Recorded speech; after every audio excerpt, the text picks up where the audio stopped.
All right. Hello, everyone, and welcome to a new episode of the Kiln Restaking Rendez-Vous.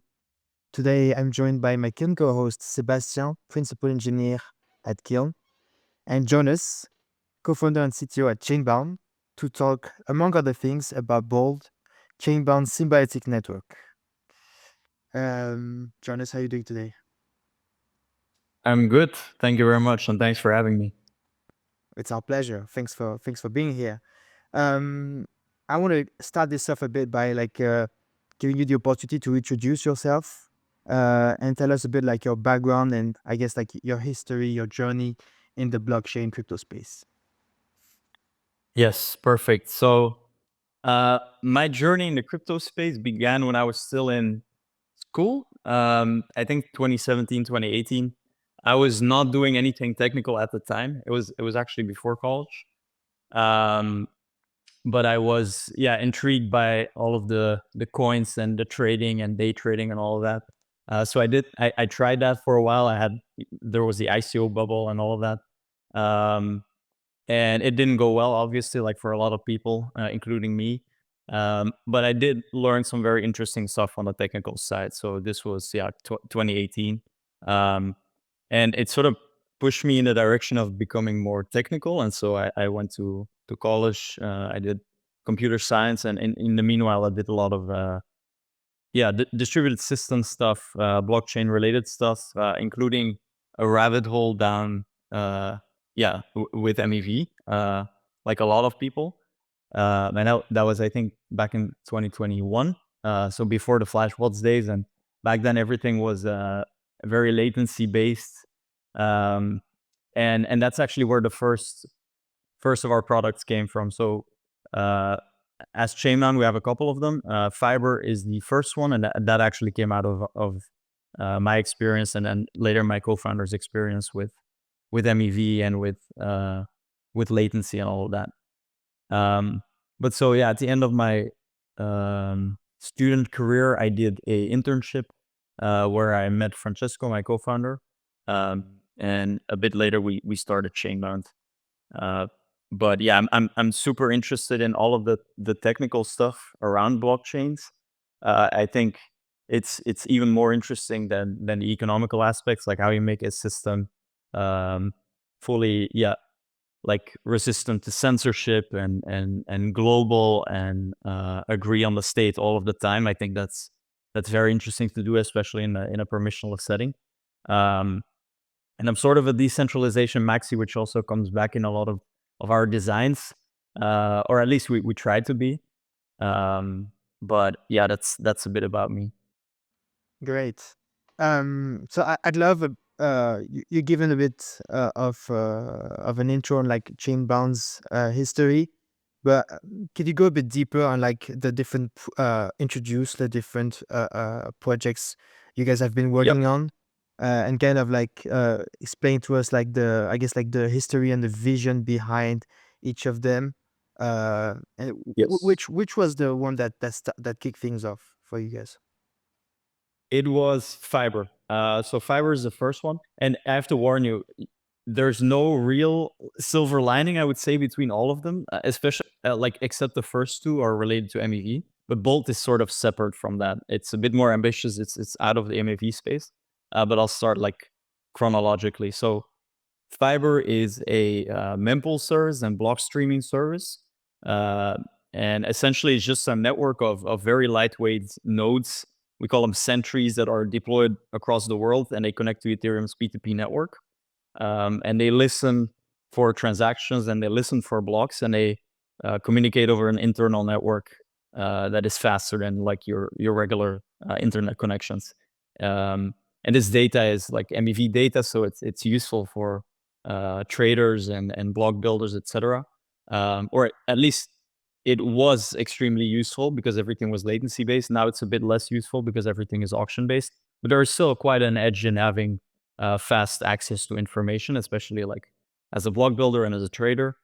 Um, so it listens to information, but it also broadcasts information. So if you want to send a transaction to the mempool and you want it to be heard all over the world as fast as possible, you can use Fiber for that.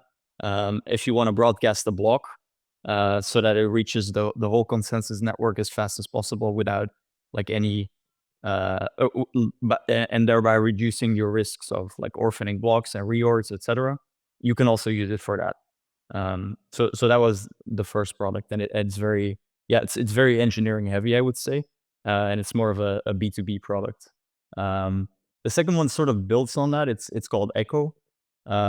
We created it for our fiber customers because there was a lot of fragmentation at some point. There were a lot of builders. They all had their own RPC endpoints.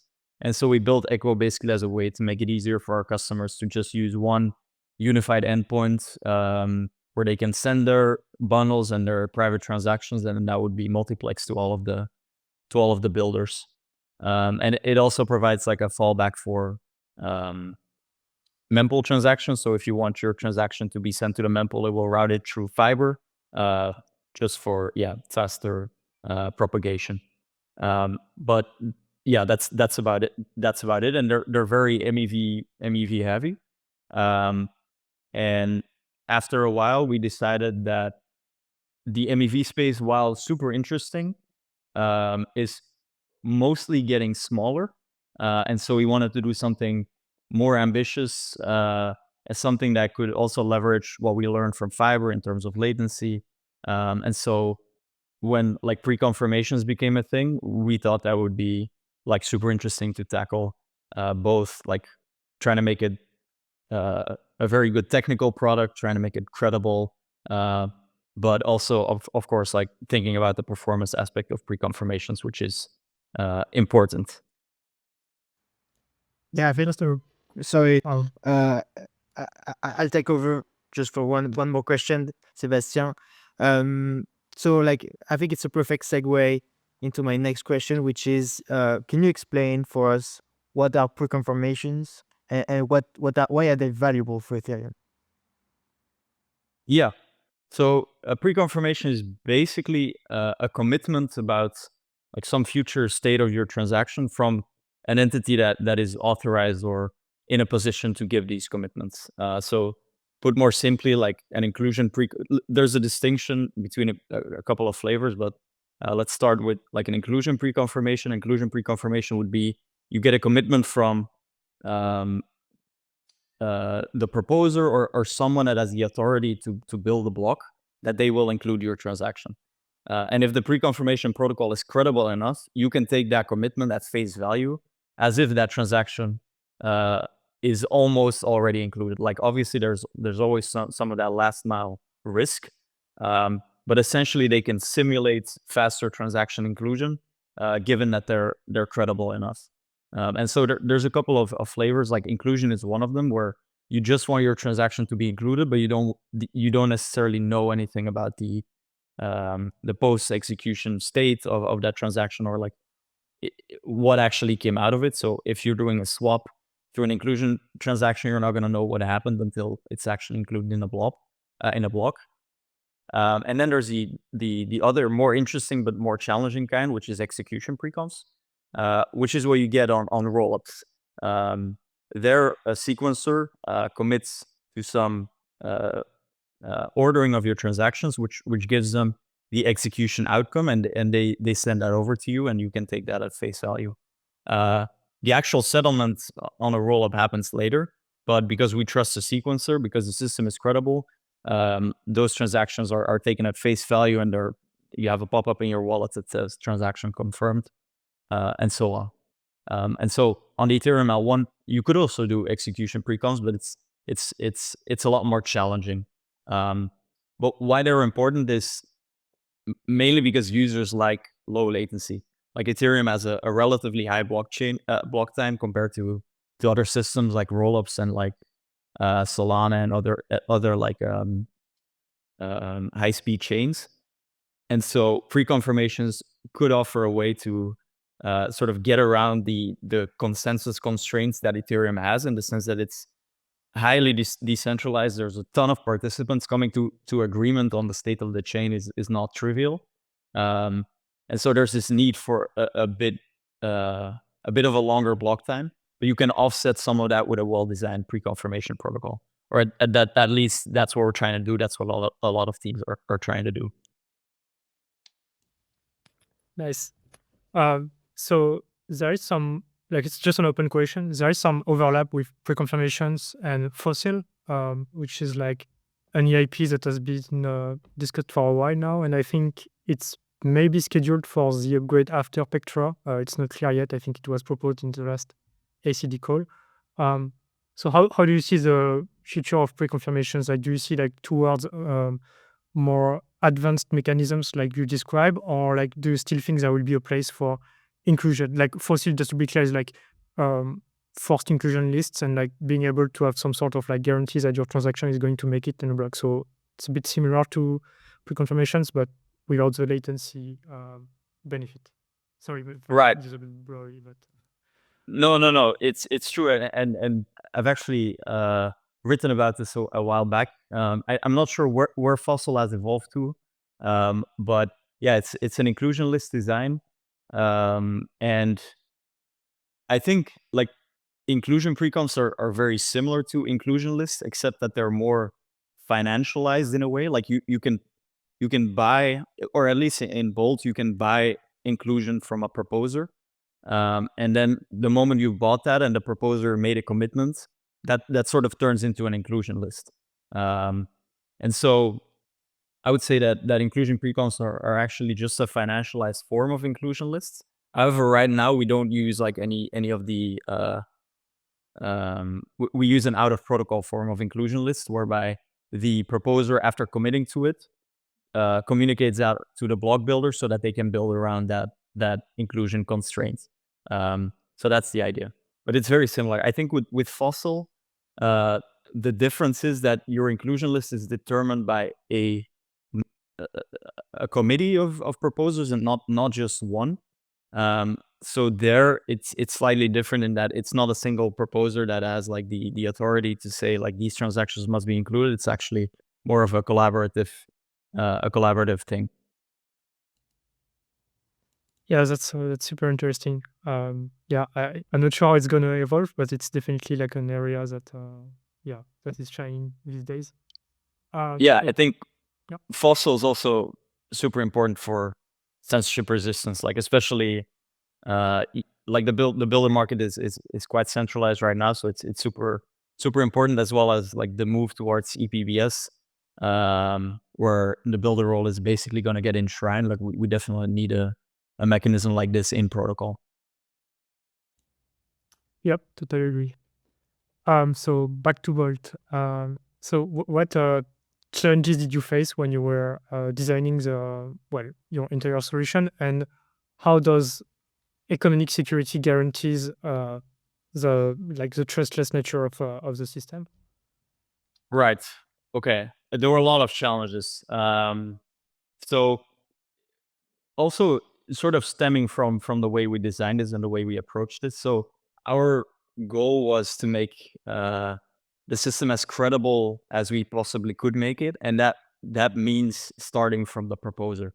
And the reason for that is that the proposer is still like the sort of terminating entity in the block supply chain, which means that they always have a veto about what they're gonna include and what not.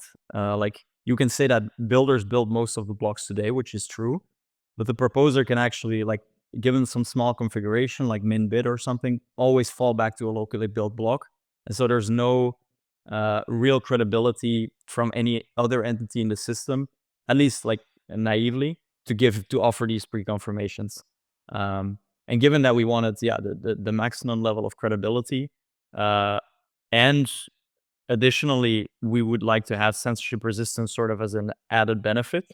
The only parties that are able to truly give that are proposers.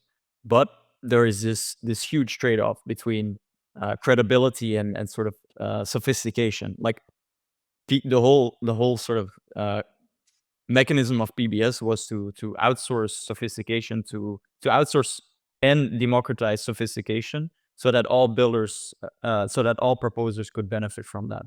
And so the reason for that is you don't want proposer sophistication because they're part of the consensus participants, and they can determine what goes on chain and they can vote. And it would be really bad if you had like a majority of validators being the single being from a single party, a single entity. And so any sort of returns to sophistication that you introduce have a risk of centralizing your validator set. And so it's a trade-off. We felt that with inclusion pre-confirmations, there is a relatively little returns to sophistication because they are relatively easy to price, but they are also relatively easy to commit to. You don't need to have a bunch of infrastructure to run whatever software that that Bolt or any other pre-conf protocol sort of comes up with, because it's super, like, from a technical perspective, it's relatively easy to do that. But yeah, there's always some returns to sophistication, and so I think that's like been the biggest challenge, like balancing between that and credibility. One feature that we recently introduced to sort of counteract some of that is proposers had to initially expose an endpoint where they could accept pre-confirmation requests. But yeah, that was not a great design decision, because, like, as a proposer, you don't want to expose, like, if you're a home staker, you don't want to expose anything to the internet. And so we introduced a feature whereby you could make an outgoing connection to our RPC instead, and the RPC would do all of the filtering and the sort of denial of service checks for you, and then just stream whatever filtered inclusion, like pre-confirmation requests actually make it through the filter. And so those are some of the things that we really have to be careful with, and we're still thinking about a lot of those, how we can make the system more robust and decrease returns to sophistication.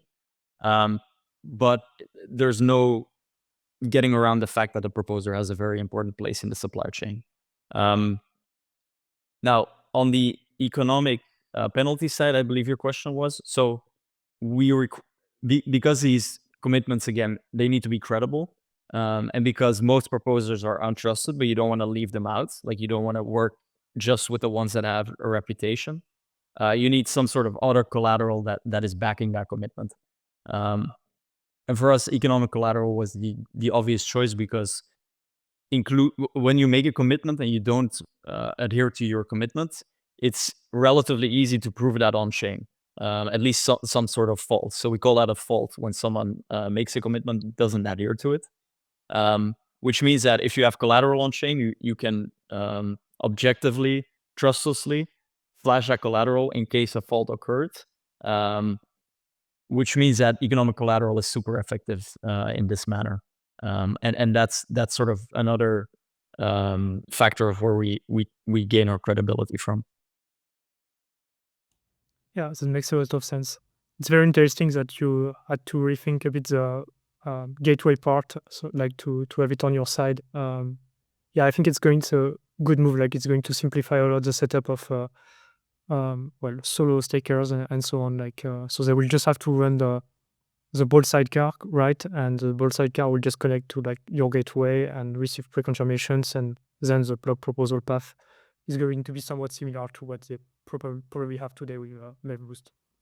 Exactly. And another thing worth mentioning is that, at least with inclusion pre-confirmations, like you can make the argument that delegating to a single gateway is a bad thing because of censorship resistance and whatever. Like, these gateways are potentially run by organizations with some credibility, and so they need to adhere to some certain rules and compliance, etc. But with inclusion pre-confs, at least, they're not fundamentally incompatible. Like, there's a world in which you can delegate to multiple gateways, and they can all individually make their own inclusion pre-confs, and that gets streamed, like, all to the same proposer, because there's no essential conflict between these pre-confirmations. So do you expect other players to run, like, public gateways as well, or I don't know if there is an interest for, like, maybe other operators or, like, folks who want to, like, engage in public goods? I think so. Yeah, I think so. There's been a bunch of work that has been open sourced on GitHub by various organizations. Like, Spire has a pre-conf RPC that could be easily adapted to this. Interstate has one. I think Gattaca at some point also had a pre-conf RPC open source. So I think definitely there could be a case to be made that there will be multiple. Sharing revenue is another sort of problem that you get when you have multiple parties involved, because at least with inclusion pre-cons, like the naive, well, the initial implementation is that the fee comes through a priority fee of the transaction, which goes like to the Coinbase address. So in a PBS world, that's going to be the builder. If it's locally built, it's going to be the proposer, but there is no there's no mechanism to share revenue programmatically, at least right now.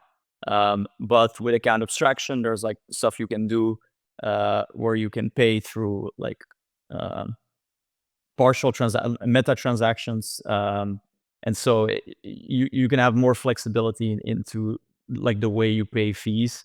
You can even do gas abstraction, stuff like that. So I think account abstraction is also going to play a big part in these future iterations of Bolt and probably other protocols as well. Yeah, makes a lot of sense. So right now on Ethereum, like there are multiple like projects similar to Bolt who are also trying to spin up pre-confirmations. And one thing I think you worked on is like this idea of having a universal registry contract where operators would be able to like register in the same way to like Bolt or like other alternatives. So that like there is like this kind of like central registry where you know how much of the network has subscribed to each pre-confirmation system, and like how do you see the work in this area? And yeah, happy to have your insight on this idea. Yeah, I think the work on the URC is super interesting. So let me first describe how we had our own registry initially. We wanted to do everything on chain because of like the object. You have it always available. It's objective. Like there's no tampering, whatever. But that turned out to be way too expensive, which anyone could have foreseen. And so right now we're sort of working with a hybrid registry. So there's parts that absolutely need to be on chain. For example, like the signer of the commitments needs to be on chain. The collateral obviously needs to be on chain, so that whenever a fault occurs, like anyone can recover the signature of the commitment and check that it's actually linked to an address that has collateral. And if that's the case, and there was a fault, you can slash that collateral. So there's some stuff that really needs to be on chain. But validator keys, for example, which were also initially required to be put in a contract, you don't necessarily need that to be on chain. And so right now we're working with a sort of hybrid system, just because we needed to find an option that was relatively inexpensive and also just had to ship a bit faster on that front, where the validators can sign messages and register in an off-chain registry that way. So they authenticate themselves. They mention what their address is, so their on-chain identity. We call it the operator address. It's a bit confusing with all of the naming in restaking protocols, but it's essentially the address that signs commitments.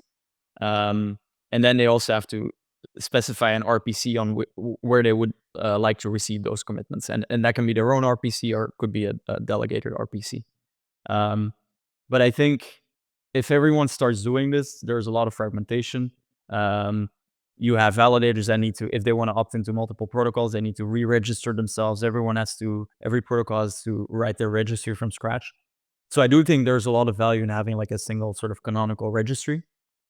Given that the costs can be driven down a lot, and we can find a way to make it general enough to fit like everyone's use case, and that's super hard. But I do think we can get there, and there's been a lot of work on the registry, or on the URC specifically. So I think we'll get there. And the way we designed our system is that when the URC is deployed or like in a more ready state, we can sort of plug out the off-chain registry. It stores the validator keys and then replace it with the URC, because we would like to use that as well eventually. Yeah, I'm very interested in this part. I think it's gonna help a lot the ecosystem. And yeah, super glad that they're working on this. So while not so far ago, Vitalik wrote this, reiterated this idea of L2 as being the future of Ethereum. And part of L2s is pushing their stake into L1s, potentially through pre-confirmations. So as L2s are likely to scale in the future, how do you see the role of Bolt as probably going to become more increasingly more important? And how do you see your role? I don't know, maybe in 2 years from now. It's a very open question. Yeah, that's a tough one. I mean, so you're specifically talking about the base rollups design, right? Okay. Yeah, I think so. Bolt as of right now is primarily focused on L1 pre-confirmations, but we obviously recognize that most of the use cases are probably going to be on the L2 and specifically base rollups, because right now base rollups currently don't have pre-confirmations because they're sequenced by the L1. They have the same constraints as the L1, the same block time, reorgs, etc. as the L1. But on the other hand, proposers will not be able to give pre-confirmations for L2s because they would need to run the L2 node and they would need to know the state. They basically would need to become sequencers, which they're currently not equipped to do. And we don't want to make them become sequencers because, again, you run into the centralizing force of returns to sophistication. So however, there is a couple of base rollups right now in their latest iterations are sort of deviating a bit from the original vision, in that the original vision was that the whole PBS supply chain would sequence base rollups. But we've seen that if you want to introduce pre-confirmations, you're going to need to introduce a sophisticated third party. And those sophisticated third parties are now colloquially called gateways. And so the L1 proposer is still somewhat involved with the leader election process or the election process of the gateway. So I think there's still we're gonna have to. So sorry, let me backtrack a bit. You have the leader election process, and then in most of the designs, you also have a forced inclusion process of the rollup batch. So let's say I'm a proposer, I'm opted into a base sequencing protocol. I will elect a gateway that will sequence on my behalf for up to my slot. And then when it's my time to propose an L1 block, I will include the L2 blocks that my delegated gateway has made in my block, and thereby kick off the new sequencing window of the next gateway, essentially. And so I think where Bolt is going to be involved with that is probably either with the leader election process or the forced inclusion part, because that's something that you can use inclusion precons for, or you can use some more general commitment for. But it's going to require a lot of changes, but we're sort of anticipating that because we don't think there is a world in which L1 proposers are going to sequence L2s, and we also don't believe that's a good world. So yeah, I think it's gonna be an interesting thing to see. I think there's a couple of POCs actually coming out this month. Tyco is gonna have their pre-conf POC, so I'm very curious what the exact setup is gonna be there, and how proposer commitments can possibly help make them better. Yeah, super exciting. I think that what I had on the Bolt side, purely Bolt side, I guess we can maybe discuss a bit about restaking now and how to secure all this. Edgar? Yeah, I'll take over from now. So yeah, talking a bit about more the shared security aspect of all of this. Basically, in the history of and development of all of Chainbound's product, when did you first hear about restaking and shared security, and when did you really started to understand that it would be valuable for you guys to build on top of a stack like this? Yeah, I think so first time we got in touch with restaking as shared security was when the EigenLayer white paper came out. It was a big fuss about it on Twitter, I remember. And so we read the white paper, and yeah, it was a very simple idea, but yeah, obviously super powerful, and now a lot of people are building on it. The idea that you can like reuse all of the liquidity on the L1, including like natively staked ETH to secure other networks, seemed pretty massive. And I think it was actually also mentioned in the original base pre-confirmations like ETH research post by Justin Drake. And so for us, it was like it all very neatly sort of fit together. We didn't have to use it for any of our other products, which are actually playing in a completely different sort of realm. They don't need this sort of shared security aspect of it. But in this case, like we saw that we could very easily leverage this. And our original idea was actually to use native restaking because our AVS or network or whatever you want to call it is different in that there's no true separation between the staker or the capital provider and then the operator or like the delegated entity, which you traditionally see in symbiotic networks. Because the staker has to provide access to their own collateral because they are also the ones doing the duties of the network. And so originally we wanted to do native restaking because that just made sense. Like all of the node operators, all of the validators, the ones that would like make up our network, they already by definition are state. But yeah, we sort of pivoted away from that initially because it's much harder to implement. There's a much higher barrier to entry. But that could, like, theoretically that could still be how we sort of source collateral. But yeah, it was just a very natural evolution. Like all of these ideas fit together. There was no light bulb moment or anything. It was kind of natural in that way. Nice. And so how does all of that play out like practically? Like Kiln has a bunch of L1 validators. Maybe you want to back these validators with some stakes on Symbiotic or elsewhere. What is the recipe to follow here?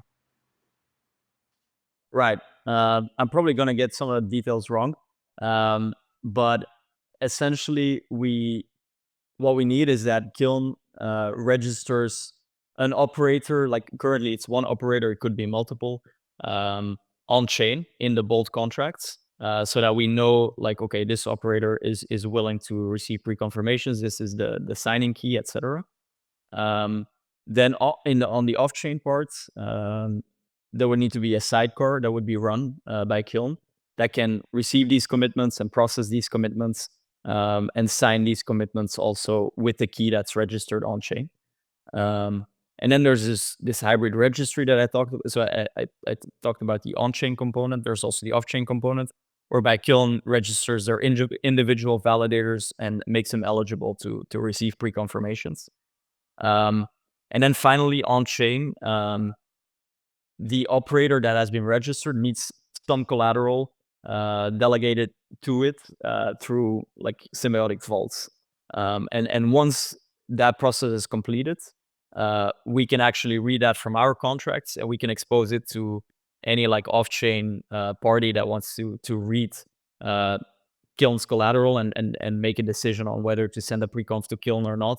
Because if Kiln doesn't have collateral, then they won't be able to give credible pre-confirmations. I mean, we all trust Kiln. That's like a different story. But in the way that it is designed, the pre-confirmations are backed by economic collateral. So that's in short how it works. Got it. And like Symbiotic is like a multi-collateral platform, and networks are free to choose whatever collateral they want. Do you already have like I guess a short list of collateral that you accept, or like is it maybe like safer to be like agnostic on this front? Like where is the threshold in like good collateral or bad collateral for your network, for example? Yeah, this is a tough question. So it basically comes back to like how much value do you need to secure a commitment. And we initially sort of arbitrarily settled on 32 to 64 ETH, because if you think about it, if you're a very large node operator and you sign up a lot of validators, there's a very minimal chance that you might fill up the whole look ahead. And so you can sort of equivocate and make faults on each of those slots. So you need to scale a little bit, at least with the amount of validators that you sign up. But so far, this hasn't been a hard science. Like we're probably going to have to revisit those numbers. But the 1 ETH, the 1 ETH number is sort of important because it means that we cannot deviate from it too much. And we also don't want to involve an oracle like in the slashing process. So currently we're sort of set on only using ETH derivatives that approximate the value of ETH, so that we don't have to do these hard calculations and sort of maintain a collateral level and constantly rebalance, etc. So it's most of the big ETH derivatives are currently accepted on our mainnet Genesis and on Oleski. Makes sense. And I guess like going into like the piece that our audience probably like cares about the most, how do you plan on rewarding like the people that provide the economic security? Right. Okay.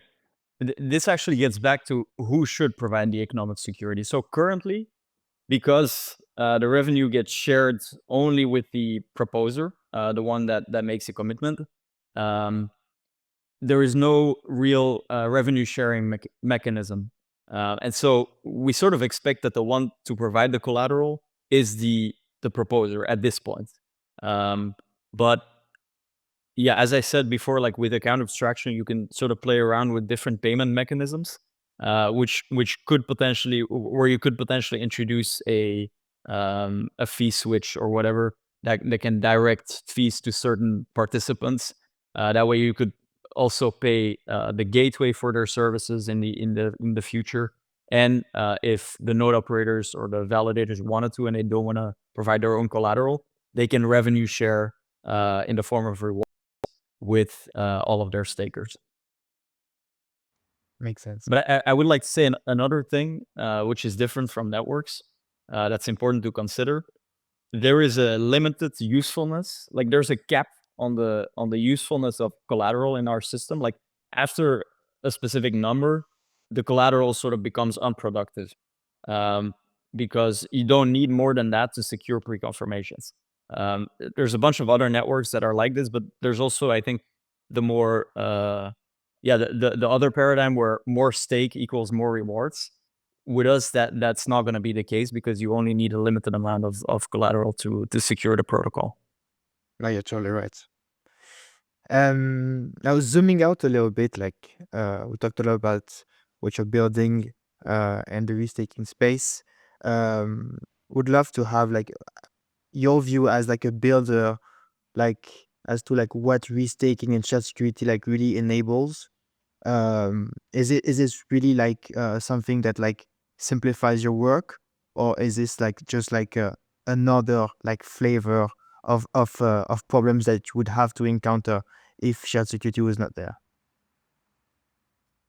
I would say it definitely simplifies our work. Like we could have built a contract where validators had to deposit collateral, and we could have built all of the guardrails ourselves, but that would have like cost us a lot more in audits. It would have made the system much more complex. We would need many more people to actually work on the smart contracts. Right now, like most of our people actually work on the off-chain infrastructure, and so it's been a big it's been super helpful for us that we can adopt like any restaking protocol because it simplifies it a lot. And I think that's the case for a lot of other protocols as well. Like if you want to build something that doesn't necessarily resemble a blockchain, but still requires some economic security, like one really interesting use case I think is like bringing zk-TLS proofs on chain, like web oracles and all of that. I think being able to leverage the security, the collateral on ETH for that to make it credible, I think is super interesting. And yeah, any form of bridging that requires economic security or some capital to make it safe, I think will benefit from that. Like you could also spin up your own validator set, but that's gonna be much harder to do. And with restaking, I think it's a much lower barrier to entry. And today there are a lot of different restaking hubs, shared security hubs that exist.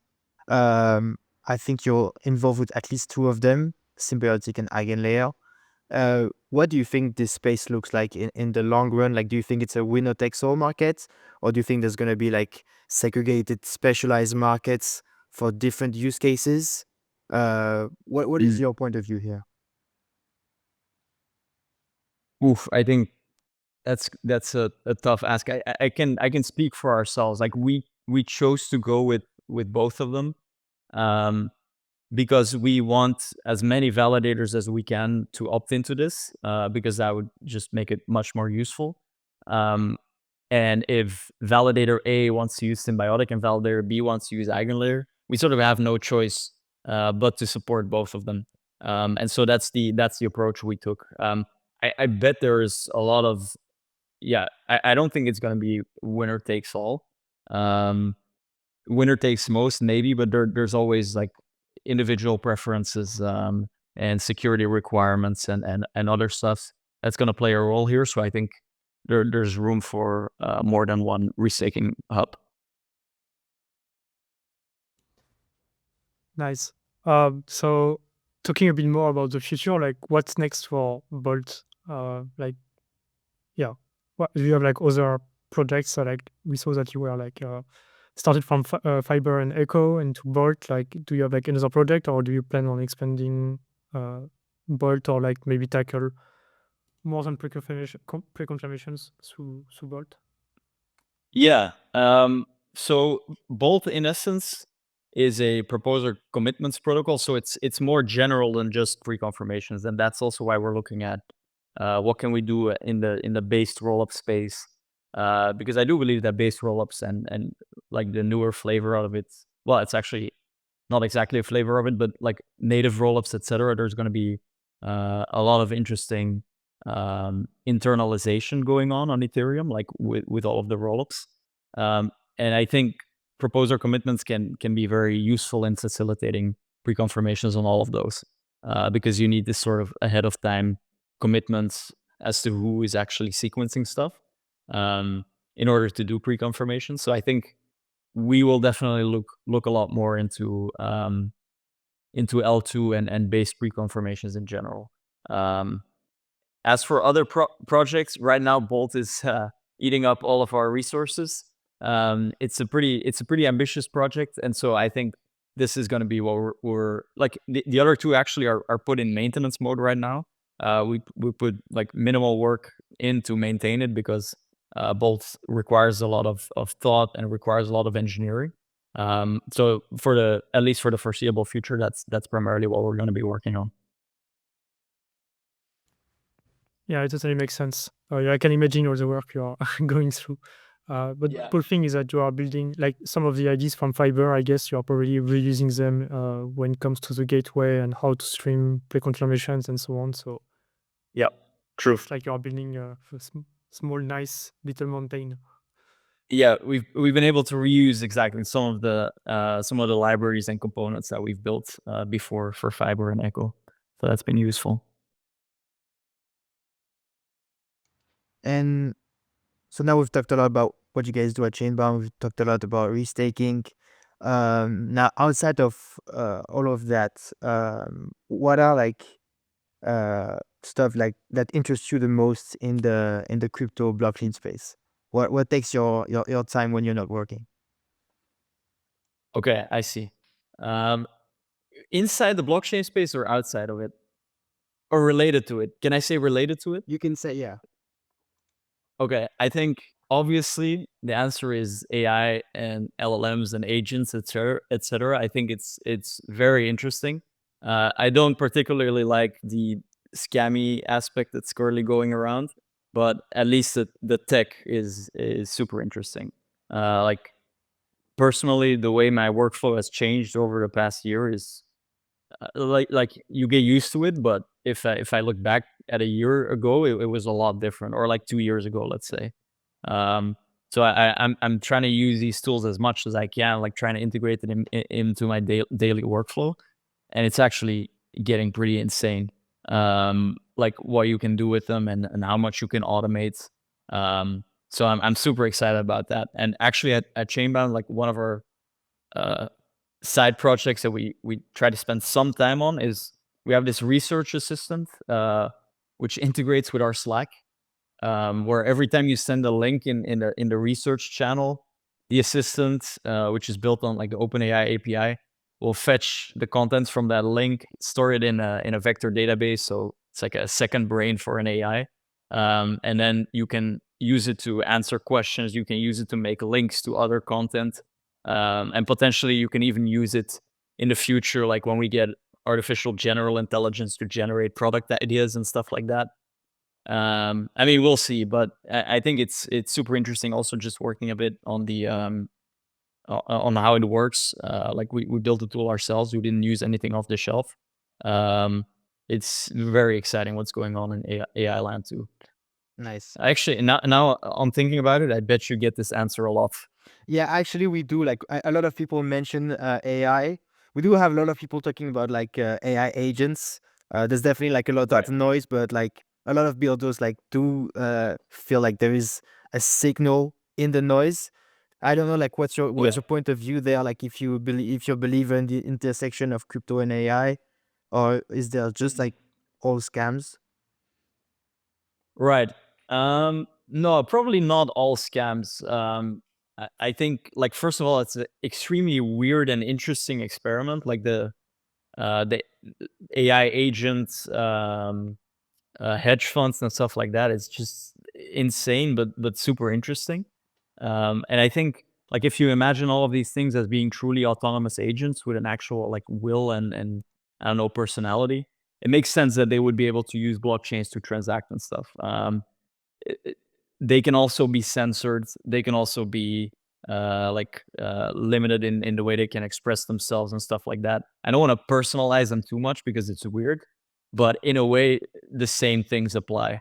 And I think, yeah, if we imagine like layer twos as being good solutions for payments, that also holds for agents. And I think, yeah, and additionally, I would also say like verifiability in the agent space is another interesting one. Like running your agent inside of a TE, so you can actually um, know for sure that it actually came from the agent and not from some person. I think that's also super interesting. Um, but yeah, I've been like a lot of my time off working hours has been spent looking at these newer AI and agents stuff. That's definitely very, very exciting. Um, so some last questions. Like, if you could mentor like someone building in the blockchain space, what would be the advice, the number one advice that you would give him or her? Oh, I would say go back to the basics. As in read the original white papers, read the like old ETH research posts, Bitcoin forum, even like articles from like 2003, like the initial 2000s from Nick Szabo, who was like a major player in the Bitcoin space. They're so interesting, and they're sort of, you're reminded of why we're in this space and like what it actually enables. I think it's important because right now, if you go on Twitter, it's sort of hard to see the forest through the trees, and I would say it's important to go back to the basics for that. Agreed. Yeah, when I'm lost uh, during like a very volatile day where like there's a lot of shit posting on crypto Twitter, I always like to go back to like these long talks from Andreas Antonopoulos.